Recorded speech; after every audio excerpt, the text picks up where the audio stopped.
2 రోజుల క్రితం ward number 9లో BRS కౌన్సిలర్లు మరియు మా ఫ్లోర్ లీడర్ కలిసి ఒక దళిత కుటుంబం 20 గజాల స్థలంలో మన టౌన్ ప్లానింగ్ ఆఫీసర్ మరియు మున్సిపల్ సిబ్బంది కలిసి జేసీబీ తీసుకెళ్ళి దాన్ని పక్కన దువ్వడం జరిగింది. అట్టి విషయంలో ఒక చిన్న ప్రెస్ మీట్ అక్కడ మా ఫ్లోర్ లీడర్ ఇవ్వడం జరిగింది. అక్కడ మేము కూడా ఉన్నాము. దాన్ని పట్టుకొని నిన్న municipal councillor, ward number 10 councillor మరియు వార్డ్ నెంబర్ 11 కౌన్సిలర్ కూడా కొన్ని వ్యాఖ్యలు చేయడం జరిగింది. అట్టి విషయంలో నేను శ్రీకాంత్ గారిని ఒకటే చెప్తున్నా, మీకు రాజకీయం ఈ 20 గజాల పైన ఉందా, లేకుంటే మళ్ళీ వేరే విషయంలో కూడా ఉన్నదని అడుగుతున్నా. అదేవిధంగా తానూరులో సర్వే నెంబర్ 111లో మీ రాజకీయం ఎక్కడ వెళ్ళింది? సర్వే నెంబర్ 135లో 40 ఎకరాల 30 గుంటల భూమి ఉంది. చట్టబద్ధత కలిగిన కొన్ని భూములు ఉండగా మరి వేరే కూడా దాదాపు 1000 కోట్ల ప్రాపర్టీస్ సర్వే నెంబర్ 135లో ఉన్నాయి. అక్కడ మీ నెత్తి పనిచేయవచ్చిందా అని చెప్పేసి నేను అడుగుతున్నా. ఈ సందర్భంగా సర్వే నెంబర్ 123లో ఆంధ్ర బ్యాంక్ ఎంట ప్రభుత్వ భూమి 1200 గజాల భూమి ఉంది. మళ్ళా మీకు అక్కడికి అది గుర్తు రాకొచ్చిందా అని అడుగుతున్నాను. సర్వే నెంబర్ 130లో 36 గుంటల భూమి ప్రభుత్వ భూమి మున్సిపాలిటీ ముందర ఉంది. అక్కడ మీకు గుర్తు రాకొచ్చిందని అడుగుతున్నాను. సర్వే నెంబర్ 7లో షాయిపూర్లో అదే మన పక్కనే ఆయుర్వేదిక్ హాస్పిటల్ పక్కల ప్రభుత్వ భూమిని కబ్జా చేసి కొంతమంది ఇల్లు కడుతున్నారు. అది గుర్తు రాకొచ్చిందా అని మీకు అడుగుతున్నా. నేను ఇంకా చాలా సర్వే నెంబర్లు ఉన్నాయి. సర్వే నెంబర్ 52లో అది కూడా ప్రభుత్వ భూమిని కొంతమంది కబ్జా చేశారు. అది మీకు అర్థం కాకొచ్చిందని అడుగుతున్నాను. ఏదో ఒక సబ్జెక్ట్ లేకుండా మాట్లాడడం మానుకోండి. సబ్జెక్ట్ ఉన్న విషయం మాట్లాడండి. తానూరు నడిబొడ్డులో పట్టణంలో 4 ఎకరాలలో ఒక మార్వాడికి చెందిన ఫ్యామిలీ కమర్షియల్ కాంప్లెక్స్ కట్టుకొని దాదాపు నెలకు 28 లక్షల రెంట్ వస్తుంది వాళ్ళకు. అది ఇడిచిపెట్టి 28,000 గజాల ఉన్న వ్యాల్యూ భూమిని ఎంటబడి అంటే చాలా బాధాకరం. దయచేసి నేను ఒకటి చెప్తున్నా, ఒక పేద దళిత కుటుంబ భూమి ఉన్నది. వాళ్ళు బర్రెలు, ఆవులు, మేకలు అక్కడ కట్టుకుంటున్నారు. డబ్బా వేస్తే పిల్లర్ చేసి కన్స్ట్రక్షన్ చేయలేదు కదా. ప్రభుత్వ భూమిలో ఎన్నో డబ్బాలు ఉన్నాయి. మళ్ళీ అవి మొత్తం తీస్తున్నారు మీరు. కాబట్టి ఈ చిన్న విషయాలపైన రాజకీయం చేయొద్దని చెప్పి నేను దయచేసి వాళ్ళకు కూడా విజ్ఞప్తి చేస్తున్నా. అదేవిధంగా మీరు డెవలప్మెంట్ మీద దృష్టి పెట్టండి. 6 నెలలైంది మున్సిపల్ కౌన్సిల్ గెలిచేసి ఇంతవరకు ఎలాంటి వార్డులో డెవలప్మెంట్ లేదు. కావున దాని మీద దృష్టి పెట్టండి. మేము కూడా దానికి సహకరిస్తాం. ఈ చిన్న విషయాల్లో కూడా మీరు ఇలాంటి వ్యాఖ్యలు చేయొద్దని చెప్పి నేను మనవి చేస్తున్నా. అదేవిధంగా మా ఫ్లో లీడర్ మీద మీరు డమ్మీ ఓట్లను గెలిచిందని చెప్పడం జరిగింది. మన డమ్మీ ఓట్లతో మేము గెలిచే మాకు మీ ప్రభుత్వం కాంగ్రెస్ ప్రభుత్వంలో రూలింగ్లో ఉన్న దాంట్లో మేము డమ్మీ ఓట్లతో గెలిచినామని చెప్పడం చాలా హాస్యాస్పదం. ఆ విధంగా ఉంటే మళ్ళీ వార్డ్ నెంబర్ 10లో మీరు గెలిచి 380 మెజార్టీ పైతో సిబితో గెలిచినారని చెప్పారు కదా. మరి అక్కడ కూడా డమ్మీ ఓట్లతో మా చైర్మన్ క్యాన్ గెలుస్తుండే కదా, గెలవలే కదా. కాబట్టి అది మొత్తం అబద్ధాలు చెప్పడం మానుకోండి. ఏదైతే నిజం ఉందో అదే మాట్లాడండి. ఈ ఇరిటేసి వేరే విషయాలు మాట్లాడండి చెప్తున్నాను. నెంబర్ 10లో నువ్వు ఏ విధంగా గెలిచినావో అందరికీ తెలుసు. ఎంతమంది కాలు మొక్కినావో, ఎంతమంది నువ్వు ఏ విధంగా చేసినావో అందరికీ తెలుసు. ఇప్పుడు కూడా చెప్తున్నారు. నువ్వు గెలిచి కనీసం అక్కడ వాళ్ళ తిరగని పరిస్థితి నీది. కోఆప్షన్ సభ్యుడు అక్కడ తిరుగుతున్నాడు. అక్కడ నువ్వు తిరగడానికి నాకు అసలు నీకు టైం ఏమాత్రం లేదు. నువ్వు చాలా బిజీనో అందరికీ తెలుసు. కావున దయచేసి డెవలప్మెంట్ విషయంలో మీరు డెవలప్మెంట్ చేయండి, దానికి మీరు సహకరిస్తామని చెప్పేసి నేను తెలియజేస్తున్నాను. వేణు కౌన్సిలర్ గారు కూడా ఎమ్మెల్యే పేరు కూడా తీసుకొని చెప్పారు. మొన్న మీటింగ్లో అక్కడ ఎమ్మెల్యే పేరు కానీ చైర్పర్సన్ పేరు కానీ ఎవరి పేరు తీసుకోలేదు. మున్సిపల్ కమిషనర్కి టౌన్ ప్లానింగ్ సిబ్బంది విషయంలో మాట్లాడడం జరిగింది. ఇప్పుడు కూడా అదే విషయంలో మాట్లాడుతున్నాం. మాకు ఎమ్మెల్యేతో కానీ చైర్పర్సన్ కానీ ఏం చెప్పడం లేదు. అఫీషియల్గా ఏం వర్క్ నడుస్తుంది? నా వార్డ్ నెంబర్ 7లో ఎన్టీఆర్ కాలనీలో ఒక రోడ్ని కబ్జా చేసి ఒక ఆయన పలకలు కొట్టిండు. అట్టి విషయంలో నేనే స్వయంగా పోయి కామెంట్ ఇవ్వడం జరిగింది. ఇంతవరకు దాని మీద ఎలాంటి యాక్షన్ లేదు. కాబట్టి మాకు మున్సిపల్ సిబ్బందికి ప్రాబ్లం జరిగింది కాబట్టి మేము చెప్తున్నాం, ఆ విషయం చెప్తున్నాం తప్ప చైర్పర్సన్ విషయంలో కూడా మేము మాట్లాడలేదు, ఎమ్మెల్యే విషయంలో కూడా మేము మాట్లాడలేదు. కాబట్టి కమిషనర్ గారిని మన టౌన్ ప్లానింగ్ ఆఫీసర్ విషయంలో మాట్లాడడం జరిగింది. నమస్కారం, పాత్రికేయ మిత్రులకు నమస్కారాలు. మొన్న మా బీఆర్ఎస్ పార్టీ కౌన్సిలర్లు అందరూ సాయిపూర్ 9వ వార్డులో ఏదైతే ఎస్సీ వర్గానికి చెందిన పేదల డబ్బా ఏదైతే జీవన ఉపాధికి వేసుకున్న డబ్బా ఏదైతే వాళ్ళ స్థలం కేటాయించిన స్థలంలో వేసుకున్న డబ్బాలో వాళ్ళు వాళ్ళ జీవనోపాధి కోసం బర్రెలను అందులో ఉంచడం జరిగింది. స్థానిక మున్సిపాలిటీ సిబ్బందులు అలాగే టౌన్ టీపీఓ గారు వీళ్ళు అక్రమంగా వాళ్ళపైన ఆ డబ్బా తీయడానికి జేసీబీతో కూల్చడానికి వెళ్ళి అక్కడ స్థానిక ఎవరైతే ఎస్సీ వర్గానికి చెందిన తన ఒక మహిళ పైన అరాచకంగా బిహేవ్ చేయడం జరిగింది. వాళ్ళకు కేటాయించిన స్థలం ఏదైతే వాళ్ళ 20 గజాల స్థలం ఏదైతే ఉందో ఆ 20 గజాల స్థలం పైన వాళ్ళు జీవన ఉపాధి చేసుకుంటుంటే అసలు ఓర్చుకోలేక మీకు చెప్పిన బయట ఏదైతే సర్వే నంబర్లు ఉన్నాయో బయట అక్రమాలు పడుతున్న ఈరోజు భూమి స్థలాలు ఏదైతే గవర్నమెంట్ భూములు అక్రమంగా వీటికి ఆపకుండా అడ్డుకోకుండా దాన్ని అడ్డు పెట్టుకొని ఈరోజు పేదల డబ్బాని కూల్చే విధంగా చూపిస్తున్నారు.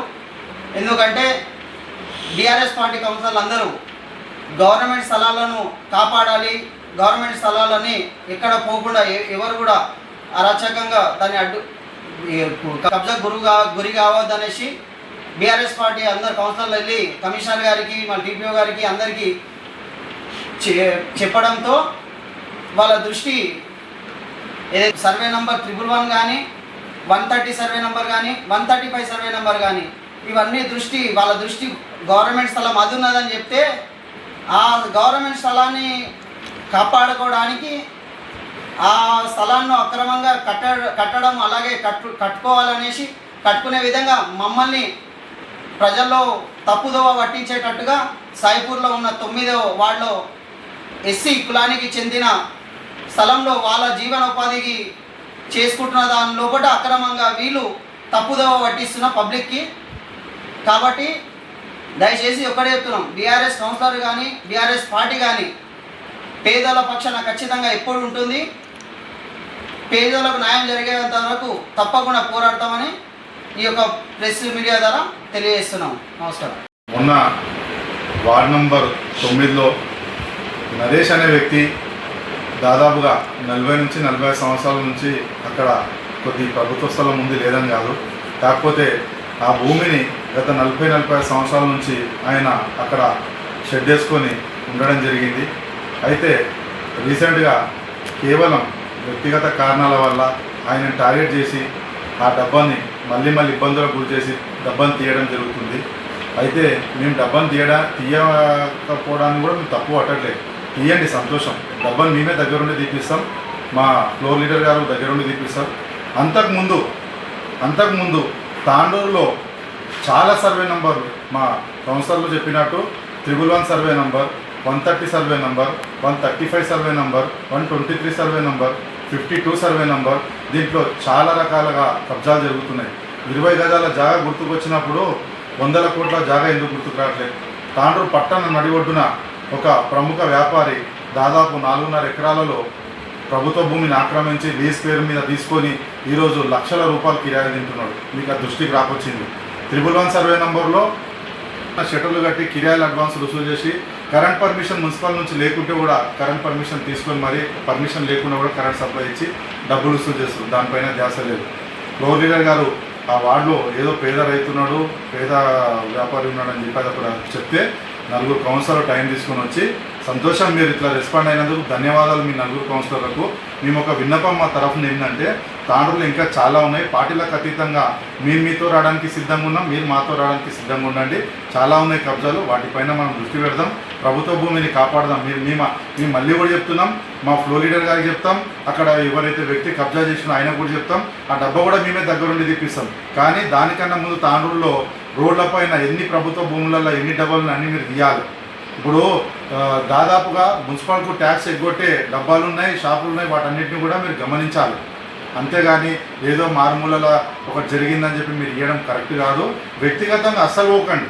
వ్యక్తిగతం పోవడం వల్ల రాజకీయం అనేది చాలా చెడ్డగా అయిపోతుంది. వ్యక్తిగత కారణాలు ఉంటే మీరు వేరే విధంగా చూసుకోండి, రాజకీయపరంగా చూసుకుంటే మాత్రం తప్పది.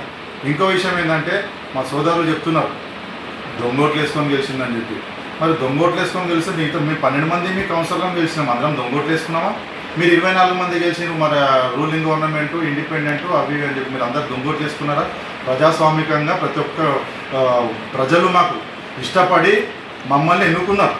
మేము ఇదే మా మాజీ ఎమ్మెల్యే గారు పైలట్ రోహిత్ రెడ్డి గారు దొంగ ఓట్లు అవుతున్నాయని చెప్పి పోలింగ్ బూత్లో పోతేనేమో కాదు మేము సవ్యంగా ఉన్నామని చెప్పింది మీరే, మీ ఎమ్మెల్యే గారు. అప్పుడు రోహిత్ రెడ్డి గారి పైన అబాండాలు చేసింది మీరే. మళ్ళీ ఈరోజు మీరేమంటారు? ఆ రోజేమో మేము సవ్యంగా జరిగిన ఎన్నికలని చెప్పింది మీరు, ఈరోజు మళ్ళీ ప్రెస్ మీట్లు ఏమంటున్నారు? దొంగోట్లతో గెలిచింది అంటున్నారు. అంటే ఆ రోజు చెప్పింది అబద్ధమా, ఈరోజు చెప్పింది అబద్ధమా? మీరే ఒక క్లారిటీ తీసుకోండి. మేమేమంటున్నాం, ప్రజలు మాకు నిబద్ధతో మమ్మల్ని ఎన్నుకున్నారు, వాటికి కట్టుబడి ఉన్నాం. ప్రజలకు సేవ చేయడానికి మేము సిద్ధంగా ఉన్నాం, మీరు కూడా సిద్ధంగా ఉన్నారని అనుకుంటున్నాం. అంతేగాని ఈ వ్యక్తిగత కారణాలు తీసుకొని వచ్చి దొంగోట్లతో గెలిచినావు, ఆ ఓట్లతో గెలిచినావు, ఒక్కోటితో గెలిచినా విజయమే. దాన్ని గమనించాలి. ప్రజాస్వామ్యంలో ఉన్నాం మనం. అంతేగాని ఒక మహిళను నువ్వు దొంగోట్లతో గెలిచినావు, నువ్వంతా నువ్వు ఓట్లు వేసుకున్నావు గెలిచినావు అంటే మరి మీతో మొత్తం మీరే గెలిచేది ఉండే. మీకు లేదా? మీరే కదా రూలింగ్ గవర్నమెంట్, సీఎం జిల్లా ఉన్నది. ఇది సీఎం జిల్లా, స్పీకర్ జిల్లా, రూలింగ్ ఎమ్మెల్యే గారు ఉన్నారు. మరి మీకు అడ్డేం ఉండే? మీరు కూడా చేసుకున్నారు, మీకు మా పైన అనుమానం ఉంటే. అంతేగాని గెలుపుని స్వీకరించాలి, ఓటమిని అనుభవంలాగా తీసుకోవాలి. అంతేగాని వ్యక్తిగత కారణాలు చేయకండి దయచేసి. మరొకసారి కూడా చెప్తున్నాం, బీఆర్ఎస్ పార్టీ కౌన్సిలర్లు, బీఆర్ఎస్ పార్టీ ఫ్లోర్ లీడర్లు ప్రతి ఒక్కరం కూడా మేము కబ్జాలకు వ్యతిరేకం. మేము ఏమంటున్నామంటే ఆ డబ్బా కొరకు మీరు వచ్చి మాట్లాడడం నిజంగా చాలా సంతోషకరం పరిణామం. అట్లా చాలా ఉన్నాయి, కలిసి నడుద్దాం. మేము నిర్మోమాటంగా చెప్తున్నాం పత్రికాముఖంగా. మాకు పార్టీలతో సంబంధం లేకుండా ప్రభుత్వ భూములను కాపాడడానికి మేము సిద్ధంగా ఉన్నాం. కలిసి నడుద్దాం, కలిసి చేద్దాం. అంతేగాని ఈ చిన్న విషయాలను పెద్ద భూతద్దంలో పెట్టి ప్రజలను తప్పుదో పట్టియొద్దు. ముఖ్యంగా ఎదుటి వారితో మనం మాట్లాడుతున్నప్పుడు చాలా జాగ్రత్తగా మాట్లాడడం కూడా నేర్చుకోవాలి. మనం ప్రజలు ఎన్నుకోబడ్డాక మనం కౌన్సిలర్లమైన మీ స్థాయిలో మన ప్రజల దీవెనలు మన పైన ఉన్నాయి. మనం మాట్లాడే ప్రతి మాట ప్రజలు గమనిస్తుంటారు. కాబట్టి మనం ఏం మాట్లాడినా కూడా ఆచితూచి ప్రజలకు ఉపయోగకరంగా ఉన్న భాష మాట్లాడాలి. అంతే తప్ప ఏదో మనం ఎదుటి వాళ్ళ మెప్పు పొందాలని చెప్పి ఇంకో విధంగా అని చెప్పి అట్లా ఎప్పుడు కూడా దయచేసి మాట్లాడొద్దు. మీరు కూడా ఎంతో కష్టపడి ఈ స్థాయికి వచ్చి కౌన్సిలర్ అయ్యారని చెప్పి మాకు కూడా మీ పైన చాలా గౌరవం ఉంది. కానీ ఆ గౌరవాన్ని మనం కాపాడుకునేది కూడా మన చేతుల్లోనే ఉంటుందని చెప్పి మరొకసారి తెలియజేస్తూ, ఆ ఒక్క డబ్బకు మేము చెప్తున్నాం కదా ఫ్లోర్ లీడర్ గారికి, మా బీఆర్ఎఫ్ ఫ్లోర్ లీడర్ దీప నరసింహ గారికి చెప్పి మేము రిక్వెస్ట్ చేసి ఆ డబ్బా తీపిస్తాము. కానీ ఆ డబ్బా కన్నా ముందు తాండ్రులో ఉన్న దాదాపు ప్రతి ఒక్క ప్రభుత్వ భూమి, ప్రభుత్వ ప్రాపర్టీ ఏమవుతుందో మనం అంతా కలిసికట్టుగా కాపాడదాం. వాటన్నిటితో పాటు ఈ డబ్బాను కూడా తీపిద్దాం. మేము ఒప్పుకుంటున్నాం కదా, దానికి కూడా మీ దృష్టిలో అట్లా ఉంటే తప్పకుండా చేద్దామని చెప్పి మరొకసారి తెలియజేసి ముగిస్తున్నాం. ఈరోజు మీడియా ముఖంగా తాండూరు ప్రజలకు తెలియజేయడం ఏమనగా, ఉన్న వార్డు నంబర్ 9లో నిరుపేదలైన దళితులు గత 40 సంవత్సరాలుగా బర్రెలు గొర్రెలు కాచుకుంటూ బతుకుతున్నారు. ఆ ఒక 20 గజాల స్థలాన్ని వాళ్ళు ఒక షెడ్డు, ఒక మేకల షెడ్డు కానీ ఒక ఆవుల షెడ్డుగా కానీ మార్చుకొని పాలు అమ్ముకొని వాళ్ళు బతుకుతున్నారు. మున్సిపల్ సిబ్బంది షెడ్డును నిర్దాక్షిణ్యంగా మున్నవయ్యి తొలగించడం జరిగింది. ఇది ఎంతవరకు సబబు? కోట్లాది రూపాయలు తాండూరులో ప్రభుత్వ భూములు చేతులు మారుతుంటే నిరుపేదలైన ఈ పాల వ్యాపారాలు చేసుకున్న దళితుల పైన ఈ విధంగా నిర్దాక్షిణ్యంగా మీరు అణిచివేయడము ఎంతవరకు సబబని తాండూరు ప్రజలకు నేను తెలియజేస్తున్నాను. ఇంకొక విషయం ఏమంటే, అధికారం శాశ్వతం కాదు. ఇది మీరు గమనించాలి. అధికారం శాశ్వతం కాదు. ఈరోజు మీరు ఉంటారు, రేపు ప్రజలు తలుచుకుంటే ఇంకో పార్టీ ఉంటుంది. ప్రజలు ఎవరైతే అభివృద్ధి చేస్తారో వారిని ప్రజలు పట్టం కడతారు. అధికారం శాశ్వతం అనుకొని మీరు చేస్తున్న ఈ ఒంటెద్దు పోకడలు తాండూరు ప్రజలు గమనిస్తున్నారు. జాగ్రత్త. మీరు చేసే ఇలాంటి అరాచకాలు ప్రజలంతా గమనిస్తున్నారు. దయచేసి ఎమ్మెల్యే గారికి కానీ, చైర్మన్ గారికి కానీ, అధికారులకు కానీ నిరుపేదల జోలికి పోకుండా, మీరు నిరుపేదల పుట్టగొట్టకుండి, ఇటు కూరగాయల వ్యాపారస్తులు కానీ ఇటు పాలు అమ్ముకునేటోళ్ళకి పోకుండి, బడాబాబుల వెంట పడండి, తీసుకురండి, వాళ్ళ ఫైళ్ళు తీసుకురండి, జేసీబీలు తెచ్చి కూలగొట్టుండి. మేము వస్తాం, బీఆర్ఎస్ కౌన్సిలర్లు మొత్తం వస్తాం, మేము ఎంబడి వస్తాం. మేము అది విడిచిపెట్టి మీరు పేదల పొట్టల మీద ఎందుకు కొడుతున్నారు? 20 గజాలు వాళ్ళు ఈ రోజు కబ్జా పెట్టిర్రా? నిన్న మొన్న ఖర్చు పెట్టినరా వాళ్ళు? గత 45 సంవత్సరాలుగా వాళ్ళ తాతల నుంచి వాళ్ళు వాడుకుంటున్నారు, దాని మీదే బతుకుతున్నారు వాళ్ళు. కాబట్టి మీరు వారి జోలికి పోకుండా మీరు. ఇంకొకటి విషయం ఏమంటే చైర్మన్ కాదు, నువ్వు చైర్మన్ కానీయము, నువ్వు అట్లా గెలిచినావు, నువ్వు ఇట్లా గెలిచినావు. అరే ప్రజలు తీర్పిచ్చిర్రు బాబు, ప్రజల తీర్పుని గౌరవించింది. ఇట్లా గెలిచినావు అట్లా గెలిచినావు అంటే ఏ వార్డులల్లో ఏ నాయకుల మీద నమ్మకం ఉందో ఆయా వార్డులల్లో ఆయా అసెంబ్లీ కౌన్సిలర్లను గెలిపించుకున్నారు ప్రజలు. మీరు వ్యక్తిగతంగా విమర్శలు మానుకోండి మీరు, ఓకేనా? ఇంకో విషయం ఏమంటే మీరు గురించి మీరు తప్పుగా మాట్లాడుతున్నారు. మీరు చైర్మన్ కానీ మీరెవరైనా ప్రజాస్వామ్యంలో పడుకుంటే వాళ్ళు అవుతారు. ఈరోజు మీరైనా కానీ రేపు ఇంకోరైనా కానీ ప్రజాస్వామ్యం ఉన్నది. మేము కానీయము, మేము చూస్తామంటే చూడండి మళ్ళీ ఏం జరుగుతుంది భవిష్యత్తులో. ఖచ్చితంగా రాబోయేది బీఆర్ఎస్ రాజ్యం. తెలంగాణ మొత్తం కేసీఆర్ ఎప్పుడు వస్తారని ఎదురు చూస్తున్నారు. ప్రజలు మోసపోయినారు నాయన, మీరు గెలిపలేరు. మీరు ఇచ్చిన అబద్ధ హామీలకు మోసపోయినారు ప్రజలు. ఏమేమో గ్యారంటీ కార్డులు వంచుతుంది, గ్యారంటీ లేదు. తులం బంగారం అంటారు, గృహలక్ష్మి అంటారు, 15,000 రైతు బంధు అంటారు. నాయన ఏడున్నాయి? ఇచ్చిరా ఒక్కసారన్నా? 3-4 సార్లు ఎగ్గొట్టిండ్రు. నిరుద్యోగుల వృత్తి ఏడున్నది? కౌలు రైతులకు ఇస్తామంటారు, కౌలు రైతులకు లేదు. స్కూటీలు ఇస్తామంటారు, అబద్ధాలు చెప్పారు. ఎందుకు రేవంత్ రెడ్డి ముఖ్యమంత్రి ఆయననే చెప్పిండు కదా, ప్రజలకు ఇట్లా చెప్తేనే నమ్ముతారు, అట్లే ఓట్లేస్తారని. ఇక ఇలాంటి ముఖ్యమంత్రి ఉన్నప్పుడు రాష్ట్ర ప్రజలు ఏం చేస్తారు? ఏం న్యాయం చేస్తారు రాష్ట్ర ప్రజలకు? మీరు గత 10 సంవత్సరాలుగా మా బీఆర్ఎస్ గవర్నమెంట్లో సంక్షేమ పథకాలు చాలా మంచిగా జరిగినాయి. ఇటు మైనార్టీలకు కానీ దళితులకు కానీ అన్ని వర్గాలకు నీటి వ్యవస్థ కానీ వ్యవసాయానికి అయితే పెద్దపీట వేసినాం. కోట్లాది రూపాయలు రైతు బంధు ఒక క్రమం తప్పకుండా వేసినాం. మరి ఇప్పుడు ఏం జరుగుతున్నది? ప్రజలు చీదరించుకుంటున్నారు. ఇంతవరకు ఏ ముఖ్యమంత్రిని ఇంత దూషణలు చేయలేరు ప్రజలు. ఈరోజు అంత రేవంత్ రెడ్డి పైన అంత కోపంతో ఉన్నారు ప్రజలు. మీడియాలో చూస్తున్నారు కదా, గమనించుండి. ఇప్పటికైనా ఎవరు కృతజ్ఞతలు చెప్పే అవసరం లేదు. ప్రభుత్వం ఉంది, వ్యవస్థ ఉంది, వ్యవస్థనే వాడుకుంటున్నాం. కానీ మేము ఎవరిని వ్యక్తుల ఇళ్ళలో పోయి ఎవరికి మేము చేతులు జాపుతారు. అభివృద్ధి గురించి ఆలోచన చేయండి, అందరం కలిసి అభివృద్ధి చేద్దాం.